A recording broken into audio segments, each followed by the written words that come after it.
こちらの動画は15カ国語の翻訳字幕が使えます。はい、どうも皆さん、こんにちは。ひでチャンネルです。今回は簡単クロッキーレベル2その1、立体的な体の描き方後編ということでやっていきたいと思います。前回の前編では体のパーツを立体で捉える方法についてお話ししました。頭、胸郭、骨盤など各パーツを単純な立体物として捉えて描く方法について解説してみましたね。まだご覧になっていない方はぜひ前回の前編の動画からご覧ください。今回の後編では立体で描くことについてより深掘りして解説しつつ、簡単クロッキーレベル2の描き方でいろいろなポーズを描いていってみたいと思います。この動画を見ていただくことで簡単クロッキーレベル2ではなぜこのように描くのかと、いろいろなポーズを立体的に描くためのコツが分かっていただけると思いますので、全身のポーズを立体的に描けるようになりたいと思っている人はぜひ最後までご覧ください。また、このチャンネルではこれからアニメーター、漫画家、イラストレーターなど絵を描く仕事を目指す人に向けて有益な情報を発信していきたいと思っていますので、よかったらチャンネル登録の方もよろしくお願いいたします。それではやっていきましょう。まずは前回お話しそびれてしまったなぜブロック書きが必要なのかという部分についてお話ししていきたいと思います。皆さんの中にはそもそもキャラクターって箱や円柱じゃないんだからわざわざ単純な立体に置き換えて書く意味なんてないんじゃないのと思う人もいるんじゃないでしょうか。確かに人体は柔らかくてもっと複雑な形をしていますし、僕も全身のイラストを描くときにわざわざボックスを使って下書きをするということはあんまりないんですよね。じゃあなぜボックス書きの必要があるのかというと、それは人体を立体で捉える意識を身につけるためなんですよね。どういうことか具体的に説明してみましょう。まずはここにシルエットだけの人を描いてみます。いかがでしょうか。なんとなく人の形をしていますが、このままだとどっちを向いているとかいまいちわかりづらいですよね。では、ここに前回の動画でお話ししたように面の意識を足してみます。今度はどうでしょうか。シルエットに面の意識が加わったことで一気に立体感が出てきましたね。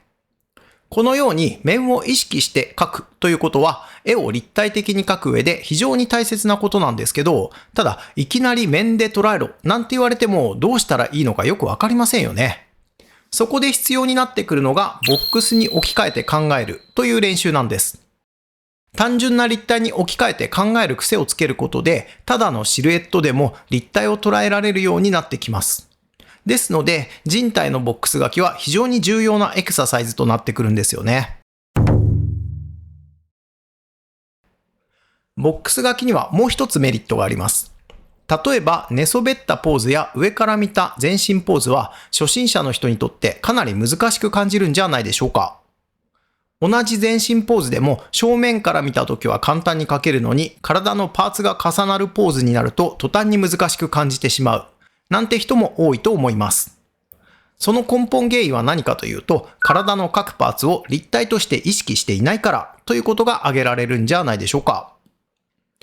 頭、胸郭、骨盤といった大きなパーツを単純なブロックに置き換えて考えると、パーツごとの重なりが簡単に理解できるので、難しく感じがちなポーズなんかも簡単に描くことができるようになってくるんですよね。さっきもお話しした通り、実際にキャラクターイラストを描くときにボックスの下書きをするわけじゃないんですけど、人体のボックス書きの練習をこなすことによって、どんなポーズでも立体の意識を持って描くことができるようになってくると思いますので、最初はちょっと難しく感じるかもしれませんが、一緒に練習していきましょう。ということで、まずは練習として写真の上にボックスを描いていってみましょう。いきなりボックス書きをするのは初心者の人にはちょっとハードルが高いと思いますので、まずは人物の写真を使ってその上に想定したボックスを書いていってみましょう。まずはこちらの写真から。写真を見ながら目、鼻、口が入っている顔の前面の部分と顔の側面の部分を想定してボックスを書いていきます。首を円柱で書いたら肩の傾きから胸郭のボックスを想定します。胸郭は頭の 1.5 倍の長さというのが大体の基準となっています。骨盤の長さは頭の長さとちょうど同じぐらいで描いていくといいと思います。骨盤は若干前傾していますので、ボックスを描くときも若干前傾気味のボックスで描いてあげるといいと思います。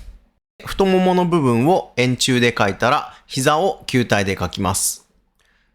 足のすねの部分をつないであげて、足はかかと、甲の部分と指の部分を分けて考えると描きやすいと思います。反対の足も同様に描いていきます。太ももの部分を描いて、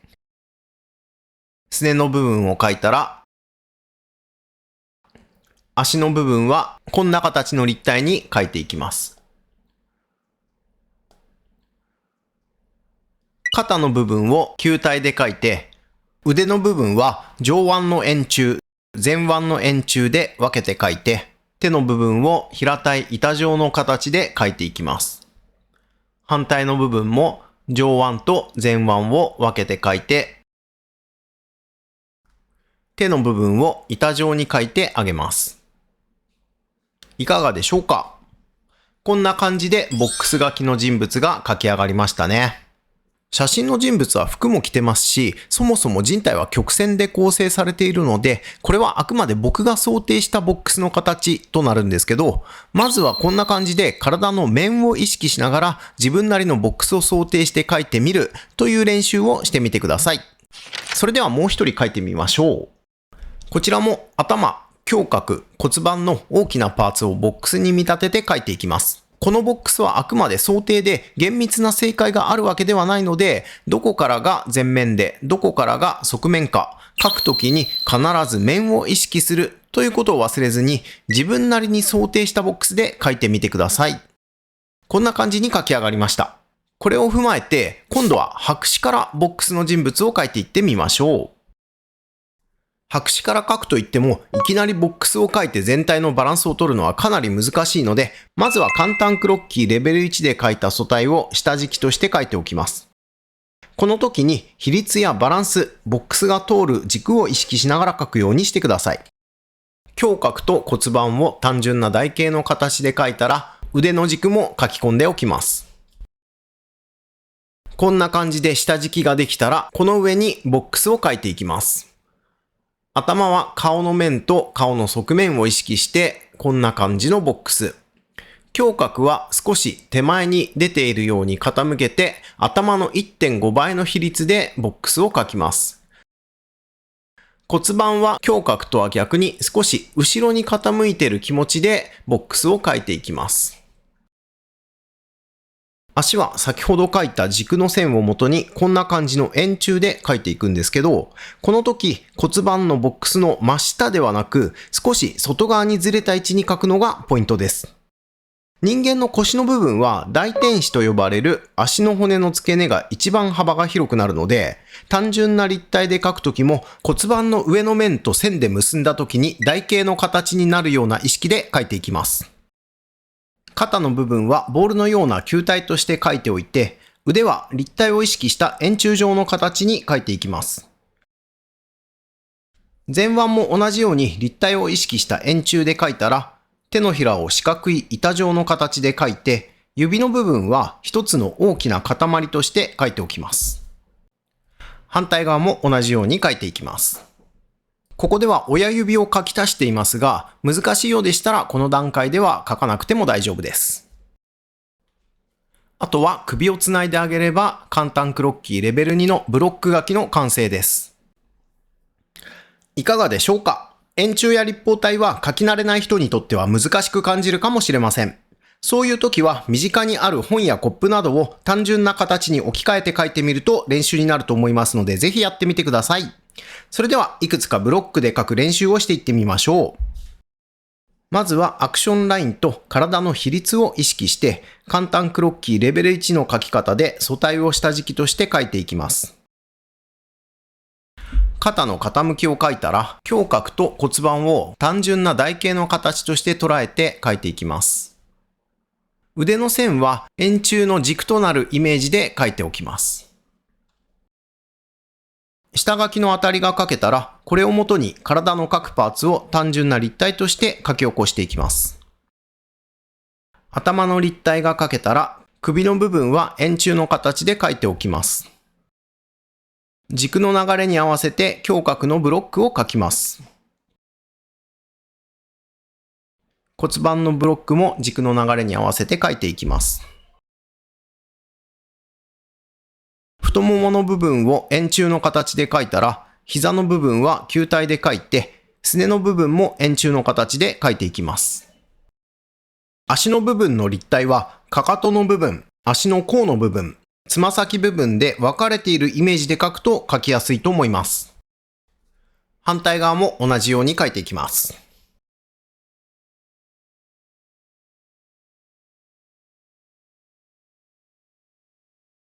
腕の部分を描いていきます。下書きの軸に合わせて位置の微調整をしながら腕の円柱を描いていきます。親指と手のひら、指の部分を描いてあげます。反対側も同様に描いていきます。簡単クロッキーレベル2では難しくなりがちな関節部分は描かずにこんな感じで開けておいて大丈夫です。あとは手の部分を描いてあげれば完成です。さらに影をつけてあげるとより面を意識しやすくなると思います。光のある方向、この場合は画面に向かって左側ですね。いわゆる光源を意識してどの面が光が当たらずに影になるのか考えながら影になる面を塗りつぶしていきます。こんな感じで描き上がりました。それではもう一体描いていってみましょう。先ほど同様、アクションラインと体の比率を意識して簡単クロッキーレベル1の描き方で全身の流れを下書きとして描いておきます。単純な台形の形で胸郭と骨盤を描いて腕の軸の線を描いていきます。下書きができたらそれに合わせて体の各パーツを立体として描いていきます。わかりにくいかもしれないんですけど、こちら後ろ姿のポーズとなるので背中の面とお尻の面を意識してそれぞれのブロックを描いていってください。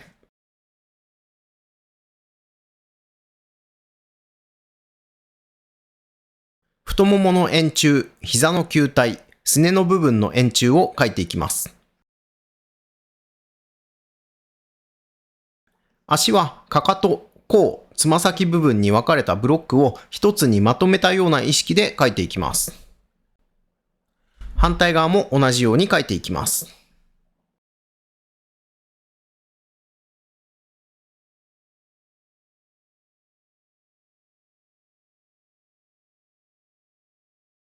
肩の球体を描いたら、腕の部分を立体的な円柱を意識して描いていきます。手の部分は手のひらの板状のブロックに指の部分の塊がついている感じで描きます。反対側も同様に描いていってみましょう。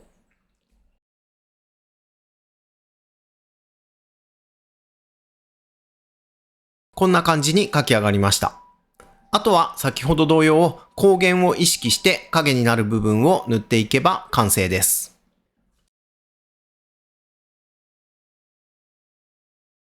最後にもう一体描いていってみましょう。今度は特に解説を入れませんので、どういう手順で描いていくのか、どういうところに気をつければいいのか、先ほど解説付きで描いたものを思い出しながら、自分なりに考えながら描いてみてください。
はい、いかがでしたでしょうか。今回は簡単クロッキーレベル2のブロック書きについて、なぜこの書き方が必要なのかということと、実際にいろいろなポーズをブロック書きで書いてみる練習をしてみました。